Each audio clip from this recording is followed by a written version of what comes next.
नमस्कार, आप देखना शुरू कर चुके हैं भारत 100। मैं हूं आपके साथ मयंक तिवारी। इस वक्त हमारी मौजूदगी सीपी में है और हमारे साथ बातचीत करने के लिए बुलडोजर वाले मामले पे यहां पर एक लोग हैं, इनसे हम बातचीत करके जानेंगे समझेंगे कि बुलडोजर वाले एक्शन पर जिस तरह से सुप्रीम कोर्ट का फैसला आया है उसको लेकर क्या कुछ इनका कहना है। सुप्रीम कोर्ट ने कहा है कि बुलडोजर वाली कार्रवाई संवैधानिक नहीं है, किस तरह से देखते हैं? देखिए, एक्चुअली सुप्रीम कोर्ट ने ये नहीं कहा है कि संवैधानिक नहीं है। उन्होंने कहा है जिस तरीके से की गई है, और मेरे ख्याल से अगर मैं गलत नहीं हूँ तो एक दिल्ली के केस में कहा गया है, और ये किसी माइनॉरिटी के पर्सन के लिए नहीं, एक हिंदू पर्सन है। विपक्ष जो है इसको बड़ा मुद्दा बता रहा है। विपक्ष के चंद्रशेखर रावण कह रहे हैं कि ये यूपी सरकार को तमाचा है, और साथ ही साथ में अगर देखा जाए तो दूसरी तरफ जो है मायावती का भी कहना है कि ये कहीं ना कहीं एक निरंकुश जो हो चुकी सरकार पर लगाम लगाने की कोशिश है। किस तरह से देखते हैं उनके इस बयानों को? मैं स्पेसिफिकली किसी विपक्षी नेता के कमेंट पर तो कमेंट नहीं करूंगा, बट मैं एक ब्रॉड बात बोलूंगा मैं कि जिन लोगों को कुछ काम धाम है ही नहीं,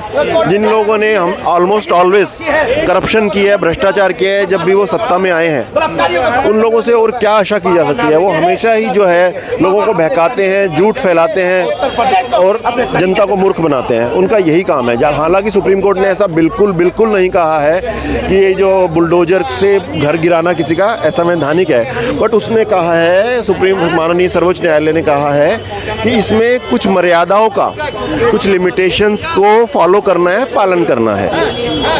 पहली बात तो ये है कि भाई अगर किसी का आपको घर गिराना है तो उसको पहले एक प्रॉपर नोटिस भेज के उसको एक एम्पल टाइम देना है, उसको पर्याप्त समय दिया जाए जो कि कम से कम 15 दिन हो, जिससे कि पहले तो उसको जवाब देने का टाइम दिया जाए। उसके बाद अगर नहीं है तो उसको 15 दिन का टाइम दिया जाए, जिससे कि वो अपना ठिकाना कहीं और ढूंढ सके, बना सके। पहली बात तो ये कही है सुप्रीम कोर्ट ने। दूसरी बात ये बोली है कि अंधाधुंध ये इस चीज़ का कि भाई कोई व्यक्ति किसी चीज़ में आरोपी है तो आप जाके उसका सीधा 2 दिन में या 1 ही दिन में घर गिरा दो, वो गलत है। क्योंकि ऐसा करने से आरोपी ने अपराध किया भी हो, मान लीजिए एक बार को, लेकिन उसके जो घर वाले हैं वो सारे तो अपराध नहीं करने लग पड़े हैं, तो उनके घर वालों को क्यों दंड दिया जाए? वो क्यों अननेसेसरीली जो है सफ़र करें, भुगतें? इसलिए उन्होंने कहा है कि कुछ लिमिटेशंस के साथ। ये बिल्कुल गलत है कि सुप्रीम कोर्ट ने ये इसको बैन, कोई बोल रहा है कि बैन कर दिया है, कोई कह रहे हैं कि ये संवैधानिक नहीं है। ऐसा बिल्कुल नहीं है। बैन तो सुप्रीम कोर्ट ने ये बिल्कुल नहीं किया है, बैन हो भी नहीं सकता। अगर सारी कानूनी प्रक्रियाओं का पालन किया जाएगा तो ये एक्शन बिल्कुल ठीक है। और जो लोग गलत काम करते हैं उस पर मैं कहता हूँ प्राथमिकता के तौर पर, इंग्लिश में बोलूँ तो ऑन प्रेफरेंशियल बेसिस, उनके ऊपर बुलडोजर एक्शन होना ही चाहिए। क्योंकि देखिए, मुकदमों का ट्रायल जो है, परीक्षण जो है, वो अदालतों में सालों तक चलता है, तो उस टाइम तक उसे कुछ नहीं होता और वो अपना एंजॉय करता रहता है। तो उसको सबक देने के लिए, इमीडिएट सबक देने के लिए ये जो बुलडोजर वाला एक्शन योगी जी ने शुरू किया था, और मैं इसकी भरपूर प्रशंसा करता हूँ।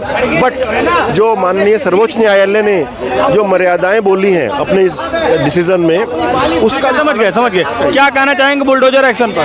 बिल्कुल योगी मॉडल बिल्कुल सही मॉडल है। सुप्रीम कोर्ट ने बताया कि यह असंवैधानिक है। अभी हमारे हिसाब से सही है, पूरे देश में लागू होना चाहिए, सही है। क्या प्रभाव पड़ने वाला है बुलडोजर वाली कार्रवाई से?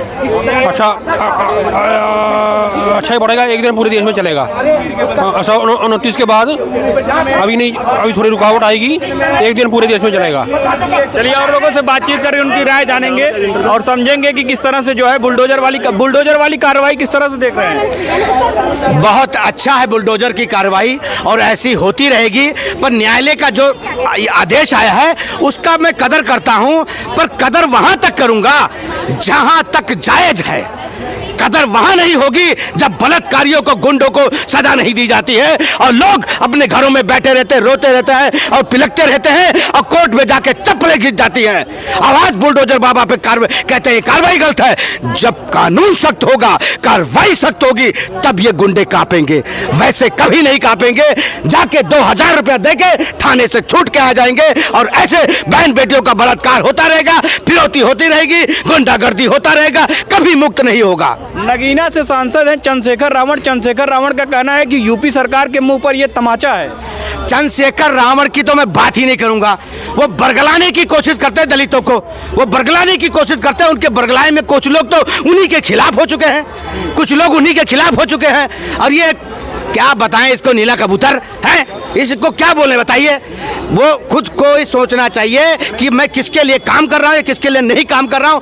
इस तरह का बोली भाषा नहीं बोलना चाहिए उसको। एक चीज़ और बताइए सर, ये मायावती जो है, मायावती भी इस चीज़ को देख रही हैं और मायावती का भी कहना है कि ये कार्रवाई सही नहीं है। मायावती और चंद्रशेखर रावण कहीं न कहीं सुप्रीम कोर्ट के फैसले को सही बता रहे, कह रहे हैं कि ये बुलडोजर चलना जो है संवैधानिक नहीं है, जो सुप्रीम कोर्ट का फैसला है। और उसी के साथ मायावती का कहना है कि यूपी सरकार की कार्रवाइयों पर कहीं कहीं लगाम लगाएगी और चंद्रशेखर रावण का कहना है कि यूपी सरकार के मुंह पर तमाचा है। किस तरह से देखते हैं भाई साहब? ये जो लगा लो, ये जो बातें बोली है आपने मायावती जी, ठीक है, और ये जो चंद्रशेखर रावण नीला कबूतर जो दलितों को मसीहा बनता है, तो 12 साल की जो मोहित खान ने जो कुकृत कार्य करा 12 साल की लड़की के साथ, तब कहाँ चले जाते? तब इनके मुंह पे फेविकोल लग जाता है। दलितों की बहन बेटी के साथ इतना बर्बरता के साथ बलात्कार होता है, गोल टोपी लंबी दाढ़ी छोटे पजामे वाले जब ये लव जिहाद में फंसा लेते, तब कहाँ चले जाते हैं? ये एक तरफा है। मुस्लिम टुस्टी राजनीति मत किया करो भाई साहब। तमाचा तो तुम जैसे मुंह पे लगना चाहिए, तुम जैसे 2 कौड़ी के मुंह पे लगना चाहिए जो तुम अपनी बिरादरी के लोगों के लिए आवाज नहीं उठाते,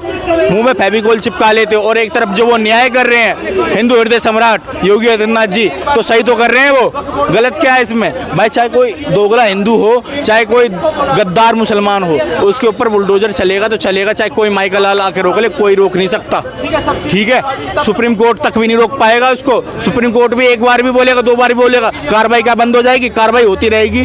ठीक है, ये भौंकने वाले विपक्ष के लोग भौंकते रहेंगे, अपने बाबा जी कार्य करते रहेंगे। वो हमारे हिंदू हृदय सम्राट पूरे 110 करोड़ सनातनियों के लिए भविष्य है। आने वाले टाइम में वो प्रधानमंत्री बनेंगे वो। और ये बीच में आके टांग अड़ाते, खुद तो ये कुछ करते नहीं है, और जो अच्छा काम कर रहा है, अच्छा कार्य कर रहा है, उनको भी नहीं करने देते। ये इन लोगों की भाई जिहादी मानसिकता है, मैं सही बता रहा हूँ। इन जैसे लोगों के वजह से है ना देश के अंदर अराजकता फैलती है और हिंदू प्रताड़ित होता है। ठीक है, हिंदू प्रताड़ित इन जैसों की वजह से है। ये जो जोगिंद्रनाथ मंडल जो था, दलितों को लेकर पाकिस्तान में, वहाँ दलितों की बहन बेटियों को बलात्कार करवा दिया, दलितों भाइयों को मरवा दिया। ये वही लोग तो है यार। इन्होंने भीमराव अम्बेडकर जी का संविधान तो पढ़ा नहीं होगा ना, एक पन्ने का पता है इनको ना। ये लगा लो इनको खंगोल का भी देख लो ना, इनको कुछ नहीं पता भाई। भीमराव अम्बेडकर जी कितने अच्छे इंसान थे, वो भी इस चीज़ के खिलाफ थे भाई। लव जिहाद जैसे ये भारत में रह रहे जो मुसलमान भाई, कभी शांति नहीं रहेगा, कभी शांति नहीं रहेगा भाई अगर भारत देश में जब तक मुसलमान है ना। भीमराव अम्बेडकर जी ने बोला, ये कभी भारत माँ की जय नहीं बोलेंगे, ये गौ माता को कभी माँ नहीं मानेंगे, ये अपनी बहन को बहन नहीं मानते, ये अपनी माँ को माँ नहीं मानते। इनके मजहब में क्या क्या चीज़ें बोलूँ भाई, बोलते हुए शर्म आती है। जिसको हम बहन बेटी को चरण स्पर्श करके और नवरात्रि में कन्या खिलाने का काम करते हैं 18 वर्ष तक, चाहे वो कितनी बड़ी हो जाए, वो हमारे लिए देवी स्वरूप समान होती है यार।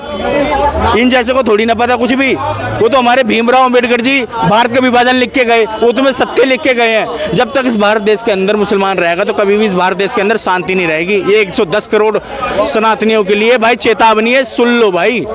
हर घर में जो कहते हैं ना, हर घर से अफजल निकलेगा, तो तुम भी हर घर से भगत सिंह निकालो ना, हर घर से बप्पा रावल निकालो, हर घर से राणा सांगा निकालो, हर घर से राणा कुंभा निकालो, हर घर से महाराणा प्रताप निकालो, हर घर से छत्रपति शिवाजी निकालो, हर घर से छत्रसाल बुंडेला निकालो, हर घर से पृथ्वीराज चौहान निकालो, हर घर से क्रांतिकारी निकालो ना, हर घर से भगत सिंह, सुखदेव राजगुरु निकालो। तुम पड़ोसी के घर के ही सोचते, पड़ोसी के घर से निकलेगा और तुम्हारा घर फूक जाए, तुम्हारे घर में बहन बेटी का बलात्कार हो जाए, तुम्हें वो पसंद है। तुम बटने वालों में सही हो यार। प्रभु श्री राम जी ने हमारे लिए इतना अच्छा ये लगा लो प्रधानमंत्री जो भविष्य में बनने वाले हैं, जो योगी आदित्यनाथ जी सीएम है, इतना अच्छा सीएम दिया है। वो हम जैसे के लिए तो है, वो हम जैसे के लिए तो है यार। गुणगान करना चाहिए, उनके बातों को ध्यान देना चाहिए कि आने वाले समय में क्या होगा, आज से 20 साल बाद क्या होगा। जो ये क्या नाम है, जो शोएब जमाई कहता है ना एक वीडियो में कि थोड़ा सा है ये तिरंगा चुनरी, इसको भी हटा दिया जाएगा। वो वीडियो में बोला था ना ये शोएब जमाई, 2 कौड़ी का सुअर। भाई तेरी जो सोच है ना वो कभी पूरा नहीं हो पाएगा, तो डूब के मरेगा एक दिन, कट्टर सनातनी तेरा वध करेगा। ये हिंदू है, ये हिंदू राम है। समय आने पे कृष्ण भी बनेगा, समय आने पे महादेव भी बनेगा, और समय आने पे परशुराम भी बनेगा। काट काट के तुम जैसे को अकल ठिकाने लगाएगा। वकील साहब, बुलडोजर वाली कार्रवाई को किस तरह से देख रहे हैं? सुप्रीम कोर्ट का जो डिसीजन आया है इसको लेकर क्या कुछ कहेंगे? मायावती और सुनिए मैं समझ गया। बताइए। देखिए, अगर आप न्यायालय में जाएंगे तो न्यायालय तो जुरिस्प्रूडेंस से चलता है, जो सिस्टमेटिक है, संविधान का जो कानून कायदा है। तो कोई भी आदमी अगर आएगा उसके पास तो वो कानूनी प्रक्रिया की बात करेगा, ठीक है ना।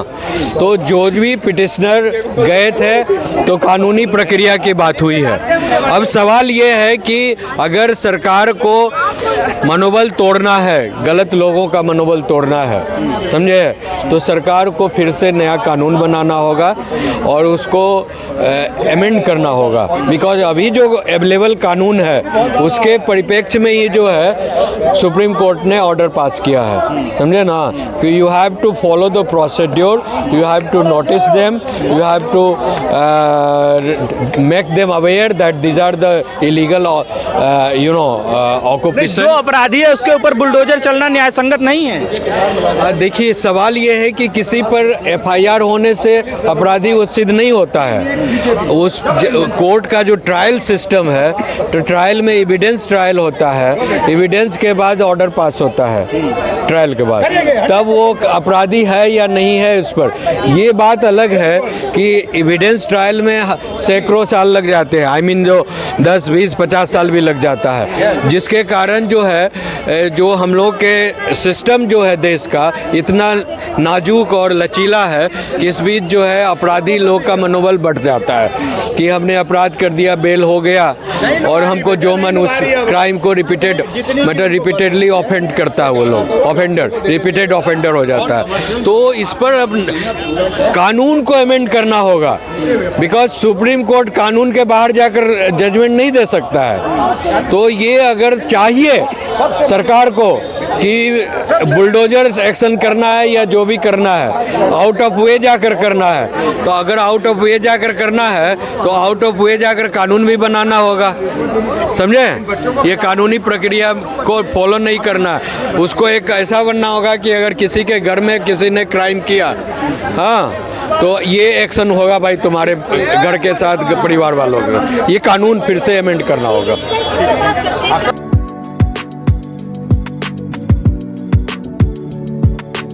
अरे यार, वो चंद्रशेखर रावण नहीं है, वो नीला कबूतर है, उसको आप छोड़ो।